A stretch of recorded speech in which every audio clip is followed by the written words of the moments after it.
Halo guys, sebelum kalian menonton video ini, kalian harus klik tombol subscribe dan lonceng notifikasi.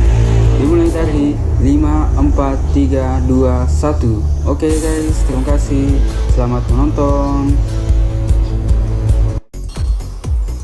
One Piece Chapter 1017 kembali memunculkan teka-teki dan fakta mencengangkan bagi para pembaca.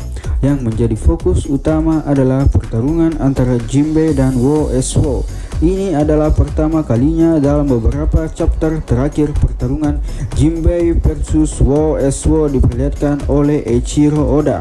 Dalam pertarungan itu, Jinbe merasa kebingungan dengan sikap Wo Eswo yang sangat membenci dirinya. Padahal dia tak pernah ada masalah pribadi dengan Wo Eswo. Seakan ingin membuka semua rahasia yang dia pendam, Wo Eswo mulai melancarkan serangan yang mengembalikan memori semua orang terhadap R Water 7 dan R Enies Lobby. Bagi kalian yang lupa, di R Water 7 dan Enies Lobby, kru bajak laut topi jerami harus berurusan dengan agen rahasia pemerintah dunia yang bernaung dalam nama CP9. Para anggota CP9 itu punya kemampuan yang mumpuni. Salah satunya adalah rupa psiki, di mana mereka bisa memaksimalkan seluruh bagian tubuh mereka seperti sebuah senjata.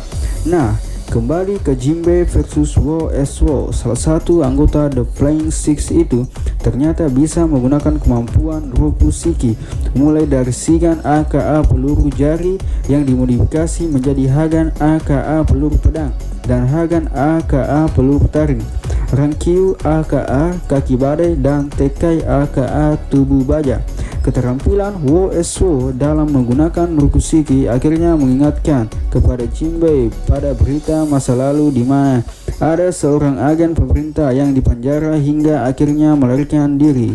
Wo Eswo pun menghakimi ucapan Jinbe itu dan akan mengatakan bahwa dia sebenarnya adalah agen andalan pemerintah. Namun 12 tahun lalu Wo Eswo mengaku telah membuat kesalahan besar yang membuat dia akhirnya harus dipenjara dan posisinya sebagai salah satu agen terbaik pemerintah dunia disalib oleh Rob Lucci. Di momen itulah Wo Eswo akhirnya mengatakan bahwa kesalahan yang dia lakukan di masa lalu adalah gagal mengawal buah iblis yang dibawa di kapal pemerintah dunia, dan buah yang gagal dilindungi itu adalah buah iblis yang dimakan belasan tahun lalu Monkey D. Luffy, Gomu Gomu no Mi. Apakah momen ini mengingatkan kalian pada sesuatu?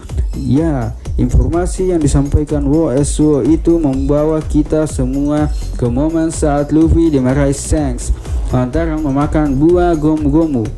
Saat itu, Shanks dan anak buahnya kaget melihat dengan Luffy yang bisa memanjang, dan Luffy pun mengaku baru saja memakan buah yang rasanya sangat tidak enak.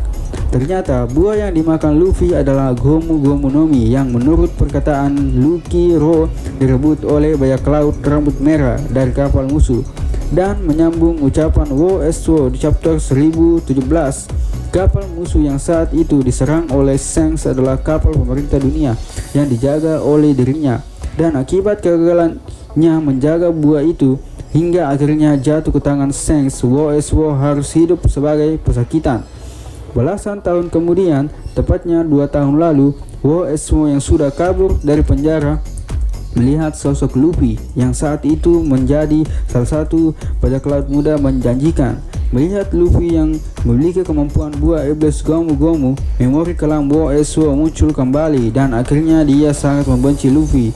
Itulah sebabnya dia sangat ingin menghabisi Jinbe, karena Jinbe adalah bagian dari bajak laut topi jerami pimpinan Luffy.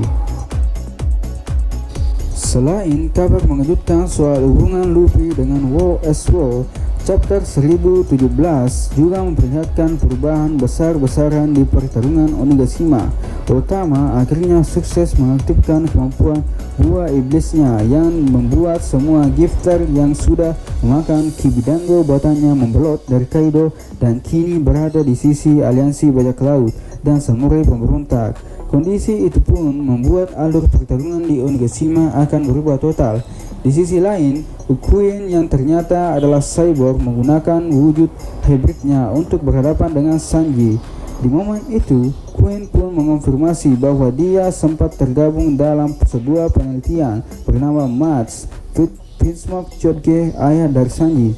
Entah apa yang terjadi di penelitian itu, tapi Queen jadi benci pada Chotge dan kebencian itu disalurkan pada Sanji.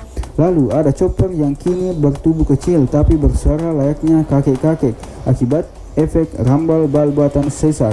Chopper diberitahu oleh Miyagi, dokter dari suku Ming, bahwa mereka punya sebuah obat yang bisa membuat Zoro sembuh dalam seketika.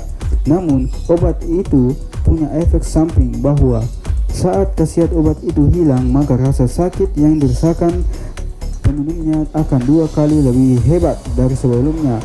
Zoro pun tak peduli pada efek samping itu dan meminta Miyagi untuk segera memberi obat itu. Zoro mengatakan dia tak bisa bertarung saat ini, maka semua perjuangannya akan sia-sia. Nah, itulah tadi One Piece chapter 1017.